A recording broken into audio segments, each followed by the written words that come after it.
రాష్ట్రంలో అసమర్థ, అవినీతి, చేతకాని, అసత్యాల, అబద్ధాల ప్రభుత్వం నడుస్తున్నది.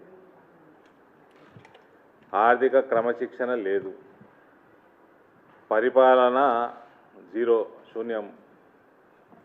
వాగ్దానాలు నెరవేర్చేది లేదు, నెరవేర్చాలన్న తపన లేదు, ప్రయత్నము లేదు. దృష్టి మరల్చడానికి ఇప్పుడు హెచ్సియు, అంతకుముందు హైడ్రా, కులగణన,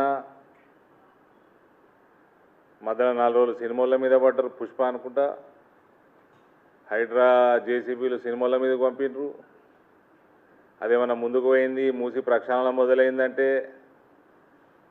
మూసి ప్రక్షాళన మొదలు కాలేదు.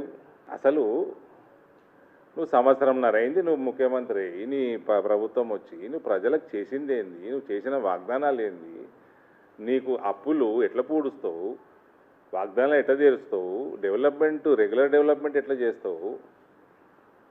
అసలు దీని మీద ధ్యాస ఉండేనా ఒక రోజన్నా వీళ్ళది?